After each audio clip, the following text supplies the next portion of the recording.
요한복음 7장 53절부터 8장 11절까지 보겠습니다. 우리 한 절씩 교독하겠습니다. 다 각각 집으로 돌아가고 아침에 다시 성전으로 들어오시니 백성이 다 나오는지라 앉으사 그들을 가르치시더니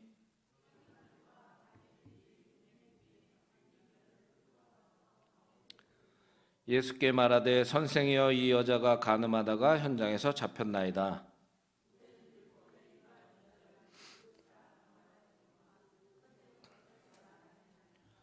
그들이 이렇게 말하면 고발할 조건을 얻고자 하여 예수를 시험함이니라. 예수께서 몸을 굽히사 손가락으로 땅에 쓰시니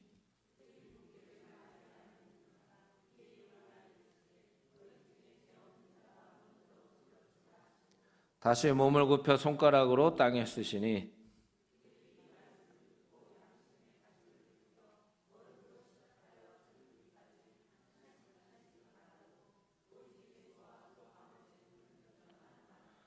예수께서 일어나사 여자 외에 아무도 없는 것을 보시고 이르시되 여자여 너를 고발하던 그들이 어디 있느냐 너를 정죄한 자가 없느냐 대답하되 주여 없나이다. 예수께서 이르시되 나도 너를 정죄하지 아니하노니 가서 다시는 죄를 범하지 말라 하시니라. 아멘. 오늘은 예수님의 마음은 정죄하지 않는 것이라는 제목으로 하나님의 말씀을 나누겠습니다. 우리 앞뒤 좌우로 바라보시면서 먼저 인사하겠습니다. 만나서 반갑습니다. 보고 싶었습니다. 보고 싶으셨죠? 얼마나 보고 싶으셨을까? 마지막으로 한 번만 더 인사하겠습니다. 은혜 받고 돌아갑시다. 예수님께서 하나님이심을 이제 증거하실 때 유대인들이 이제 신성모독이다 이렇게 죄명을 붙였었습니다. 그래서 예수님을 어떻게든 책잡으려고 모함하려고 종교 지도자들이 난리를 쳤었죠. 왜냐하면 이제 종교 지도자들은 예수님 때문에 자신의 입지와 인기와 명성들이 사라지고 있다고 생각을 했기 때문에 예수님을 초기에 이제 잡으려고 어떻게든 꾀를 낸 거죠. 그래서 그들에게는 이제 예수님이 눈의 가시 같은 이제 존재였습니다. 그래서 종교 지도자들이 모여서 이제 회의를 하는 거죠. 예수 그리스도가 정말 그리스도가 맞냐? 구원자 메시아가 맞냐? 그렇다면 어떻게 갈릴리에서 나올 수 있냐? 또 어떤 사람은 다윗의 씨라면 어떻게 베들레헴에서 나온다고 하지 않았냐? 뭐 이런저런 의견을 서로 얘기를 합니다. 이걸 한마디로 한번 따라해 보실까요? 논쟁한다. 그러니까 내 생각이 맞다는 거죠. 논쟁이란 내 생각을 상대방에게 이해시키려고 하고 한편으로는 주장하는 거죠. 그러니까 누구는 이제 예수를 잡아야 된다. 누구는 안 된다. 많은 사람이 따르니까 손을 대면 안 된다라고 여러 가지 혈전을 벌이는 겁니다. 그래서 지금 이들은 자신의 생각이 맞다고 계속 서로 이야기를 하는 거죠. 쉽게 말하면 내 경험이 맞다. 내 지식이 맞다. 근데 한편으로 보면은 누구 한 명도 기도해보자. 누구 한 명이라도 나서서 이 일을 통해서 하나님이 원하시는 게 뭔지 한번 물어보자.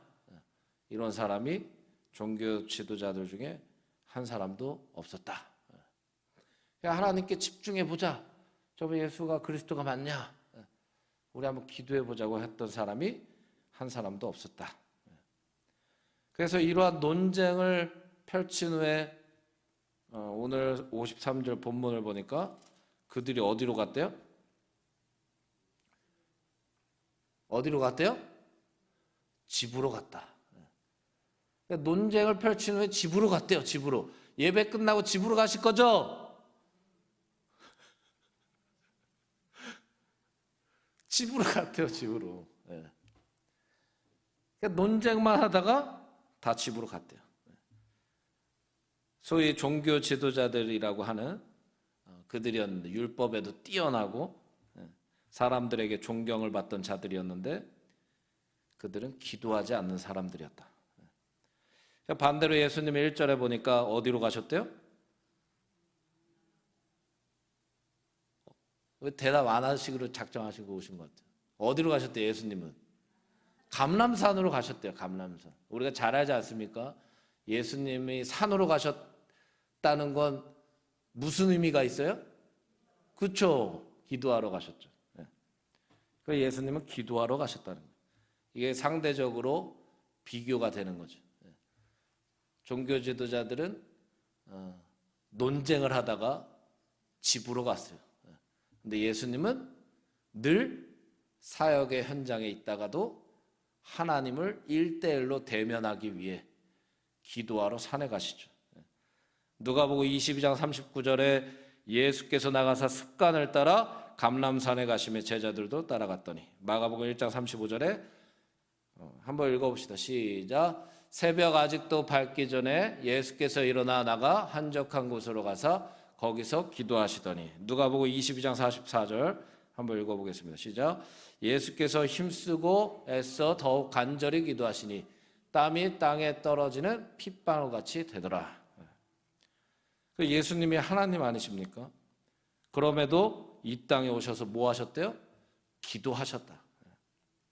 무엇보다도 기도가 중요하다는 걸 말씀하시는 거죠. 귀신을 쫓아낼 수 없었던 제자들이 예수님께 질문을 합니다. 왜 우리는 안 됩니까? 마가복음 9장 29절에 한번 읽어볼까요? 시작. 이르시되 기도 외에 다른 것으로는 이런 종류가 나갈 수 없느니라 하시니라. 기도밖에 답이 없다. 이거 반대로 얘기하면 너희들이 기도하지 않았기 때문에 못한 거다. 이 얘기를 하시는 거죠. 기도하지 않고 하는 모든 것에는 하나님의 능력이 나타날 수 없다는 걸 얘기하는 겁니다. 한번 따라해 볼까요? 기도해야 하나님이 일하신다. 믿으시길 바랍니다. 예수님께서 십자가의 죽으심과 부활을 말씀하실 때 우리가 잘 알지 않습니까? 베드로가 뭐라고 했습니까? 마태복음 26장 33절에 베드로가 대답하여 이르되 모두 주를 버릴지라도 그 뒤에 나는 결코 버리지 않겠나이다. 주를 버리지 않겠다고 고백을 했습니다. 그 35절에 베드로가 이르되 내가 주와 함께 죽을지언정 주를 부인하지 않겠다. 모든 제자도 그와 같이 말했다고 나옵니다. 그 뒤에 무슨 장면이 나옵니까? 이 고백 뒤에 겟세마네 동산에서 이제 예수님 따라가서 기도하는 장면이 나와요. 그런데 예수님께서 그들을 책망하시죠. 너희가 한 시간도 깨어 있을 수 없더냐. 그들이 막 결심과 각오를 다지고 저는 절대 주님을 버리지 않겠습니다 라고 얘기한 뒤에 정말 필요한 기도의 장면이 나오는데 그들은 기도하지 않았어요. 그리고 그 뒤에 기도하지 않은 결과가 나타납니다. 예수님이 잡혀가시고 끌려가시는데 베드로가 멀찍이 서서 예수님 잡혀가는 걸 쳐다만 보고 있다가 한 계집종 앞에서 이렇게 얘기해요. 베드로가 모든 사람 앞에서 부인하여 이르되 나는 내가 무슨 말을 하는지 알지 못하겠다. 네가 예수님의 수제자 아니냐 하니까 베드로의 대답이 이건 거예요. 내가 무슨 말을 하는지 알지 못한다. 난 수제자도 아니다. 예수님도 모른다. 이 얘기를 베드로가 하고 있는 거죠. 여러분, 기도가 이래서 중요한 거예요. 기도하지 않고 우리가 결정하는 거 잘못된 겁니다. 아멘 좀 해보세요. 심각하게 듣지 마시고. 기도하지 않고 결정하는 거는 잘못된 결정이에요. 기도하지 않고 각오를 다지고 내가 뭔가 해보겠다, 내가 이 사역을 한번 해보겠다, 기도하지 않고 뭔가 시작하고 기도하지 않고 사람을 세우고 기도하지 않고 내가 무언가 하려고 한다? 그럼 내가 주인인 거죠. 내가. 하나님은 일하실 수 없어요. 기도하지 않고 하는 모든 계획, 결심은 마치 모래 위에 지은 집과 같아요. 창수가 나고 비바람이 와서 부딪히면 한순간에 무너지는 겁니다. 한순간에. 어떠한 공동체라도 기도하는 자들이 있다면 그 공동체는 건강하게 세워지는 줄 믿습니다. 그리스도인의 공동체는 논쟁하는 공동체가 아니라는 거예요. 종교 지도자들이 예수님이 진짜 그리스도냐, 뭐 베들레헴에서 다윗의 씨라면 베들레헴에서 태어나야 되는데 갈릴리 출신 아니냐, 막 이러면서 논쟁하지 않았습니까? 그리고 집으로 갔다 그랬어요. 교회 공동체는 논쟁 끝나고 집으로 흩어지는 게 아니에요. 논쟁도 하면 안 돼요. 기도하는 공동체입니다. 예수님이 성전을 향해서 내 집은 만민이 기도하는 집이다. 우리 교회가 기도하는 교회가 되어야 됩니다. 나의 뜻이 아니라 하나님의 뜻을 세워가는 교회 공동체가 되어야 되는 겁니다.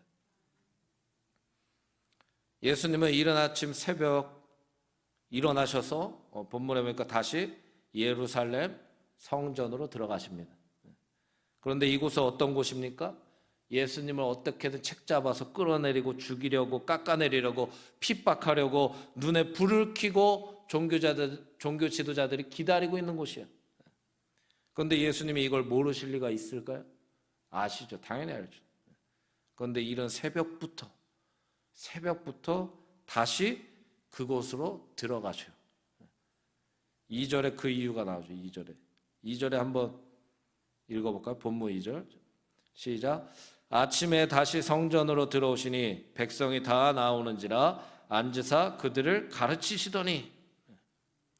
그러니까 예수님께서 이른 새벽부터 아침부터 본인을 죽이려고 하는 핍박자들이 있는 그 한복판으로 다시 들어가시는 거예요. 왜 들어가셨대요? 백성들이 예수님께로 나왔다. 누구에게 나오고 있어요? 예수님께로 백성들이 나오고 있어요.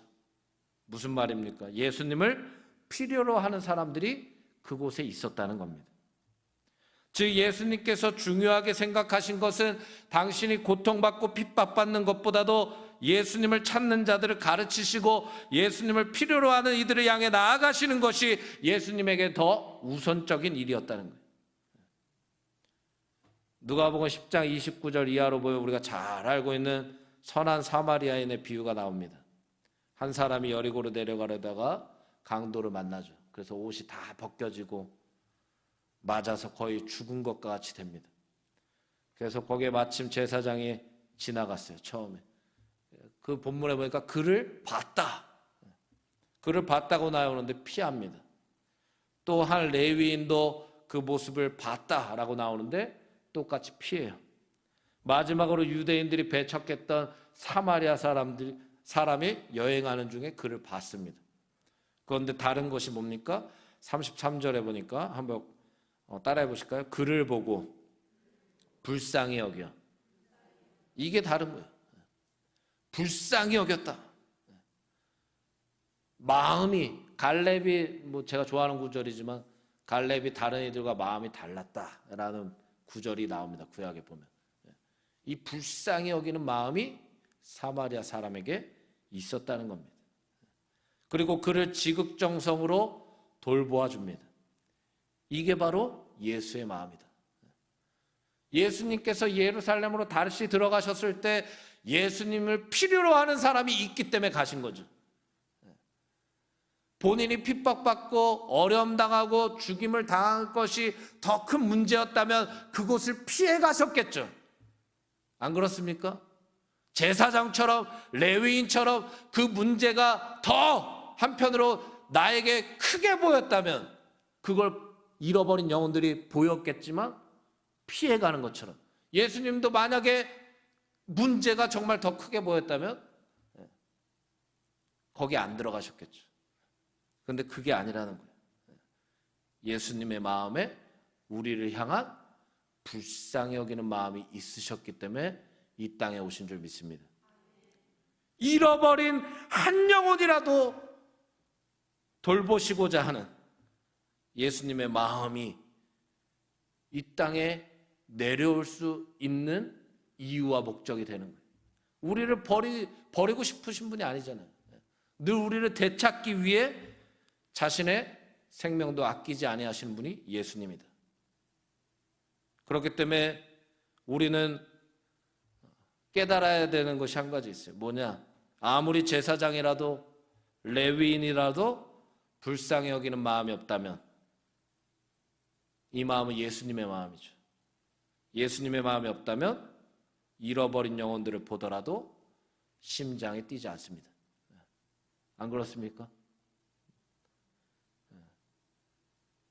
만약에 가족 중에라도 잃어버린 영혼이 있다. 근데 우리가 명절에도 만날 거고 매번 만나지 않습니까? 근데 한편으론 무뎌지실 수도 있어요. 내가 뭐 전한다고 돼. 보고도 지나칠 때가 많잖아요. 하물며 우리가 가까운 사람에게라도 그렇게 심장이 안 뛰는데 먼 사람, 나랑 안 친한 사람, 나랑 잘 알지 못하는 사람 보면 심장이 뛸까요? 이 심장은 뭐라고 했습니까? 다시 따라해 봅시다. 불쌍히 여기는 마음.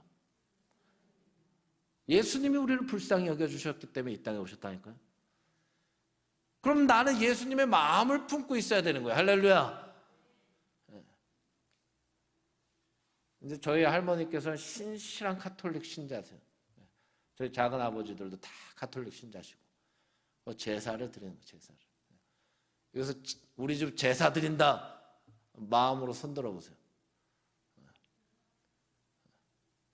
제가 기계유 씨 단성공파 24대손 장손이거든요. 그냥 이거는 외운 거예요, 제가. 계속 제사를 드려요, 명절날마다.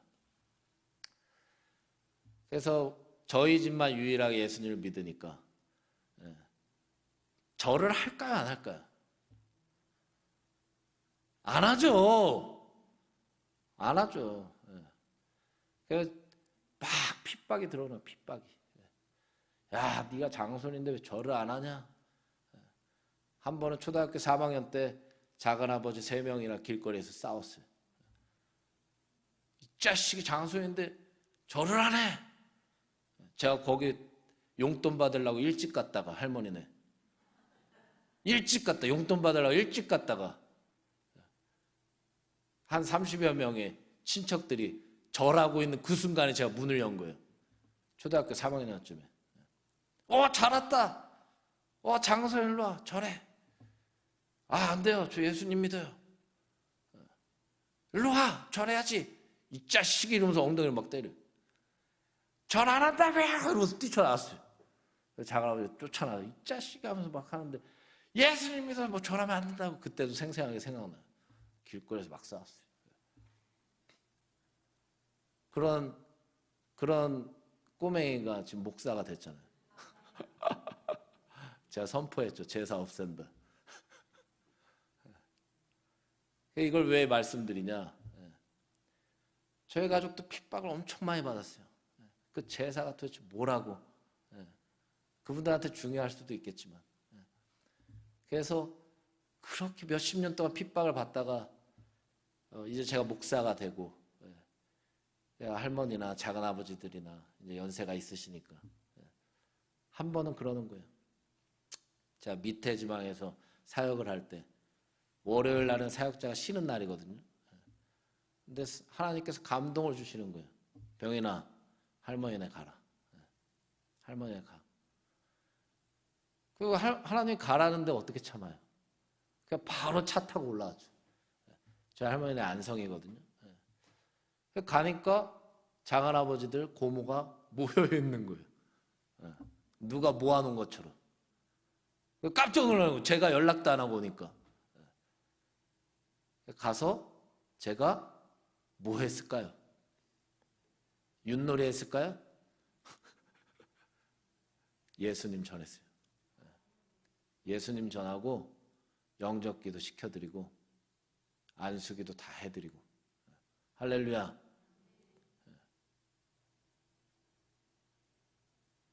제가 그들을 향해서 예수님의 마음을 품지 않았다면 날 핍박했잖아. 예전에 우리 가족 힘들게 했잖아. 과거의 상처와 여러 가지 인간적인 어려움들만 우선됐다면 복음을 어떻게 전해요? 그렇죠? 예수님이 나를 부족한 자, 정말 죄인 중에 계속 공고한 이 사람을 되찾기 위해 십자가에 죽으신 그 예수님의 사랑을 알기 때문에, 경험했기 때문에 그렇게 나를 핍박했지만 품을 수 있는 거예요. 우리도 마찬가지라는 거 아닙니까? 예수님이 우리를 불쌍히 여겨주셨기 때문에 우리도 누군가를 불쌍히 여길 수 있는 마음이 생깁니다. 그게 정상이에요. 하지만 오늘날은 잃어버린 영혼을 봐도 너무나 무감각해져 있는 우리의 모습이 보일 때가 많아요. 왜 그럴까요? 예수님을 묵상하지 않기 때문이에요. 예수님의 십자가 앞에 눈물로 회개하지 못하고 내 눈물은 말라가고 내 기도는 끊어져 있고 내 예배는 멈춰 있는 그러한 신앙생활 때문에 심장이 뛰지 않는 겁니다. 결과적으로 우리가 신앙생활의 승리는 어디까지 이어져야 되냐면 잃어버린 영혼을 봤을 때 내 심장이 뛰고 있어야 정상입니다. 거기까지 회복되셔야 되는 거예요. 할렐루야. 거기까지 회복되셔야 돼요.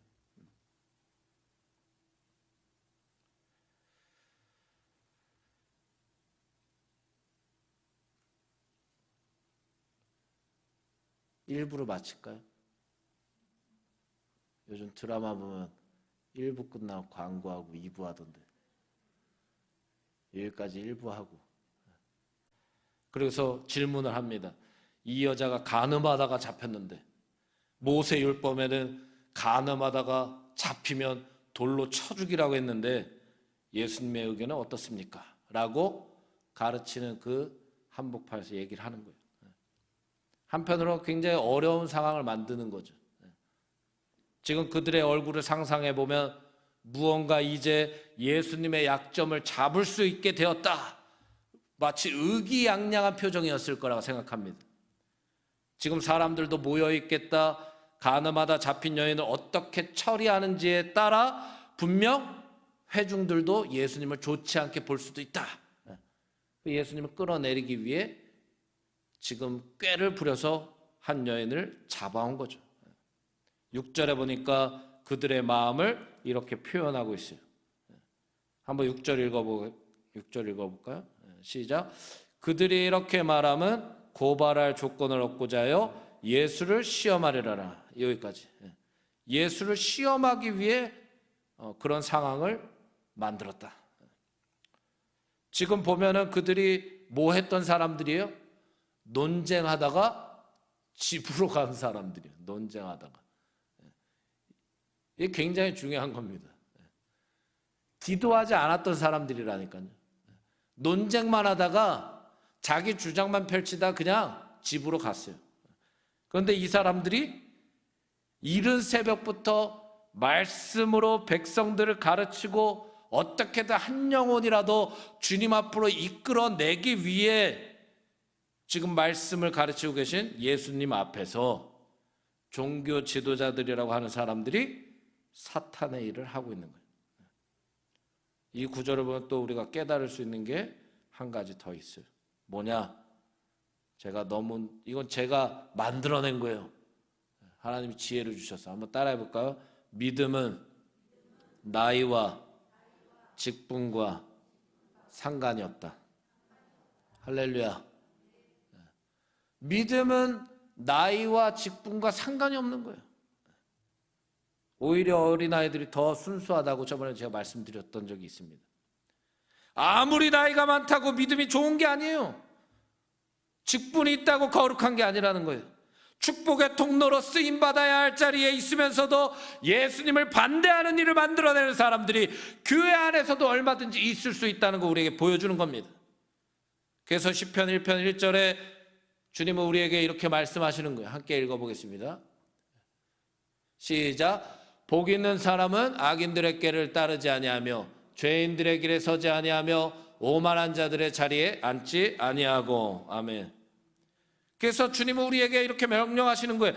예수를 시험하는 사탄의 자녀들, 기도하지 않고 하나님의 일을 방해하는 자들, 그들의 길을 따르지도 말고 그 길에 함께 서지도 말고 그들과 함께 앉지도 말아라. 이렇게 우리에게 말씀하십니다.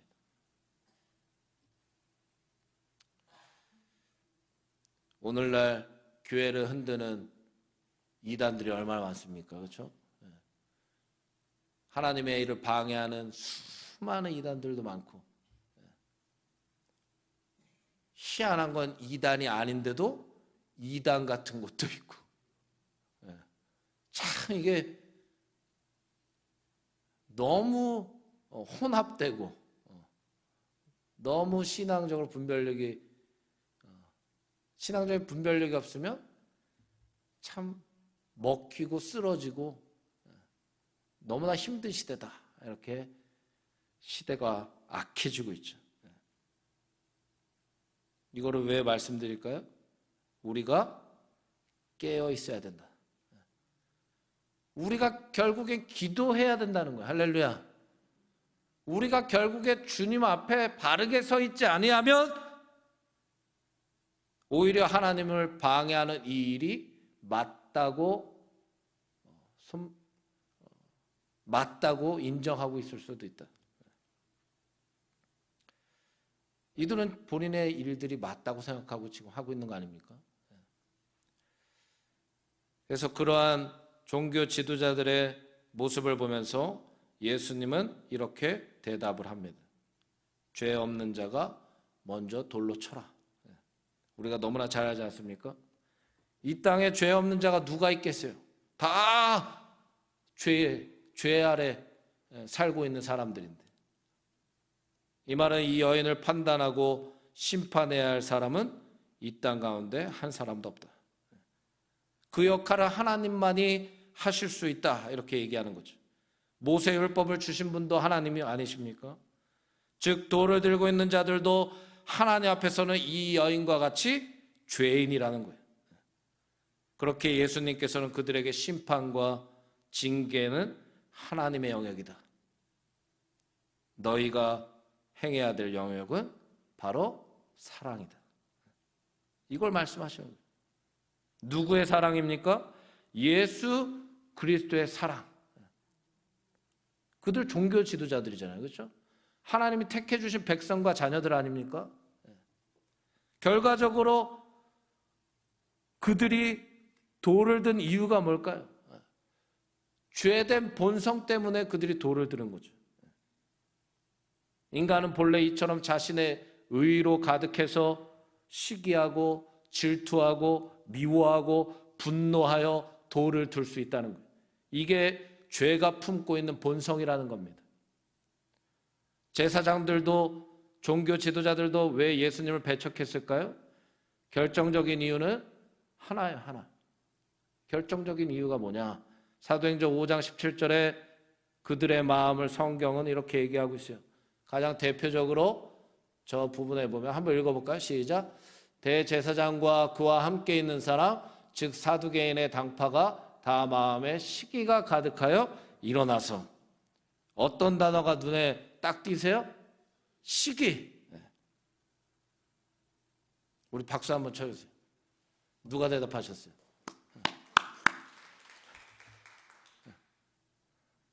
시기.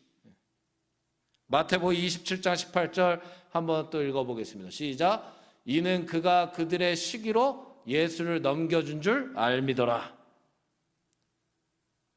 예수님도 시기했고 사도들도 사도행전 이후로 보면 시기하지 않습니까?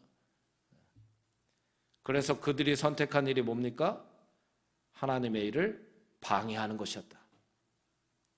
그들은 지금 그들 자신이 모세의 율법을 따라 거룩한 일, 정직한 일, 하나님의 일을 하는 것처럼 돌을 들고 있지만 정작 중요한 건 자신들이 하나님이 되고 싶어 했다. 내가 무언가 하나님의 위치에서 하나님의 역할을 감당하려고 하는 죄의 습성, 바로 교만함이 누구에게나 묻어 있을 수 있다는 것을 우리에게 보여주는 장면이죠. 이런 자들을 향해서 예수님은 말씀하시는 거예요. 돌을 내려놔라. 예수님이 우리에게 원하시는 것이 이거라는 거예요. 들고 있던 돌을 내려놓으라는 거죠. 말씀과 기도로 먼저 자신을 살피라는 거죠. 죄 없는 자가 돌로 쳐라. 마치 죄 없는 것처럼 돌을 들고 있지만 결국 너희 안에 돌을 들게 하는 죄의 쓴뿌리를 먼저 보라는 거죠. 돌을 드는 것은 쉽습니다. 그러나 돌을 내려놓는 건 어려워요. 그래서 뭐가 중요할까요? 예수 그리스도의 십자가의 사랑을 경험하는 것이 굉장히 중요하다.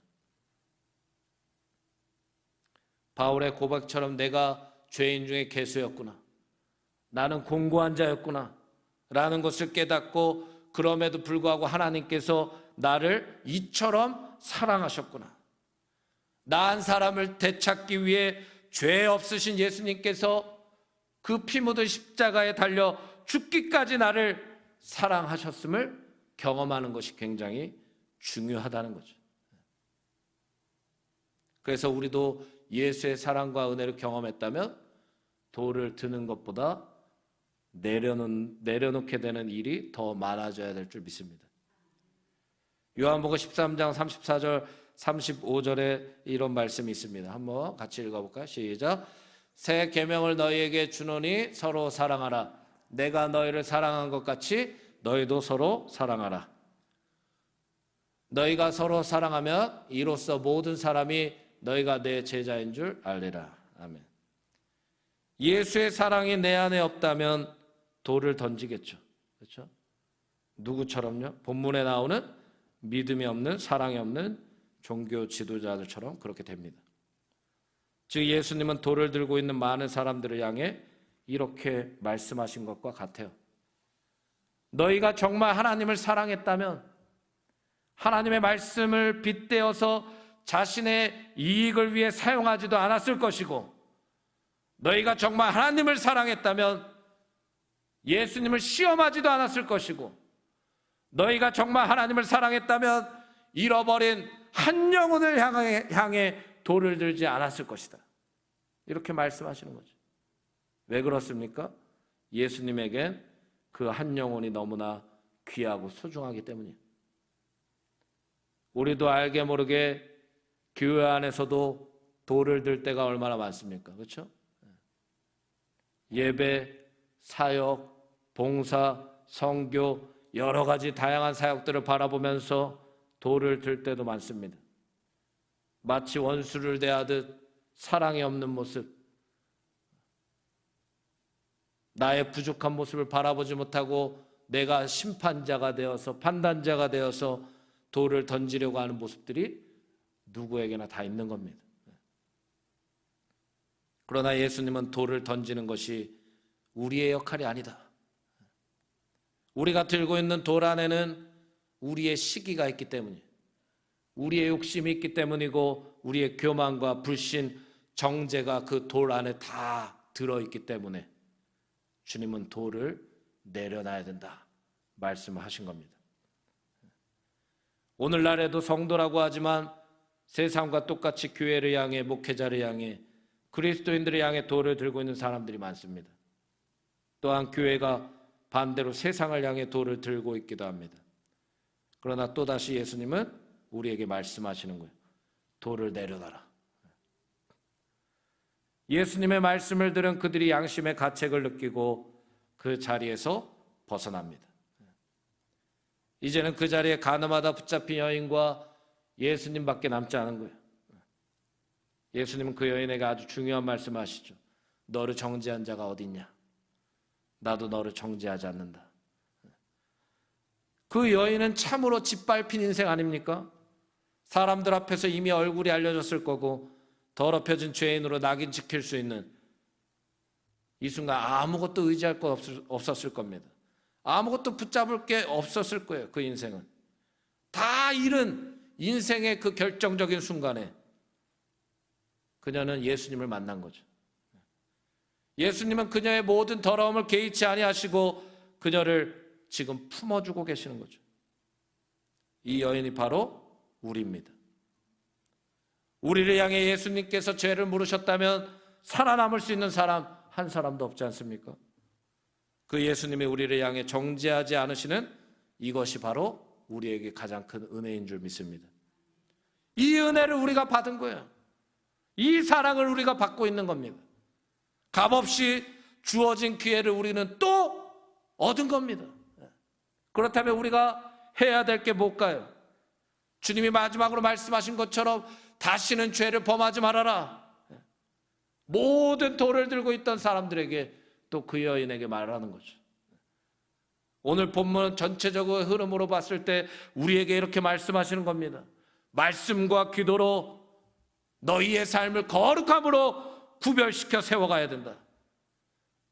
특별히 너희가 나의 사랑을 안다면, 십자가의 은혜와 사랑을 경험했다면 영혼을 불쌍히 여기는 예수님의 마음을 알아야 된다. 특별히 우리를 정죄하지 않으셨던 예수님처럼 우리도 예수의 사랑을 가지고 들고 있던 돌을 내려놔야 된다. 누구도 인정하지 않고 돌에 맞고 죽어가는 이들이 보여야 된다. 그 말씀을 우리에게 하시는 거죠. 우리는 예수님으로 인하여서 새 삶을 살아가는 줄 믿습니다.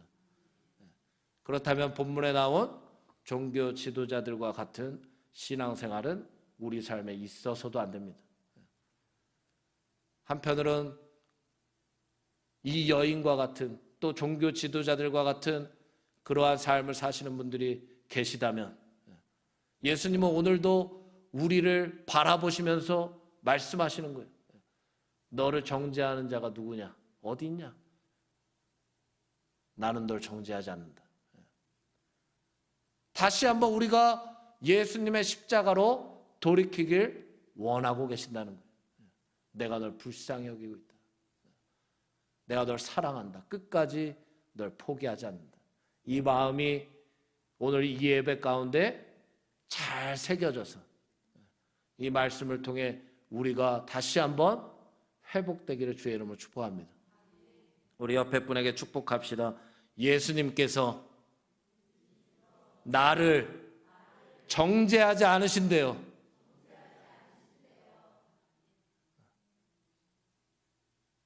우리 뒤에 분에게도 고백하세요. 시작.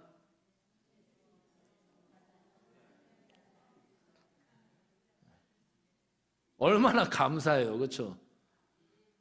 완악한, 한편으로 기도하지 않고 불쌍히 여기는 마음도 굳어가고 무감각해져 있는 한편으로 종교 지도자들과 같은 그러한 신앙생활이 우리의 삶일 수도 있고, 정말 우리가 죄악된 삶이라서 아무것도 의지할 것 없는 이 한 여인과 같은 삶의 처지일 수도 있는데, 그럼에도 불구하고 우리를 정죄하지 않으신다는 예수님의 말씀이 얼마나 감사합니까? 사람은 우리를 정죄할 수 있으나 예수님은 우리를 정죄하지 않으십니다.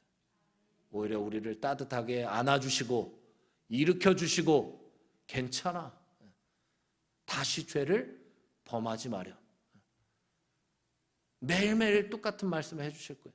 괜찮아, 누가 널 정죄하니? 내가 널 정죄하지 않는데 걱정하지 마. 오늘도 죄 짓지 마. 다시 예수 그리스도를 의지하는 힘있고 바른 삶을 살렴. 우리를 응원해 주시는 거예요. 우리에게 힘을 주시는 거예요. 할렐루야.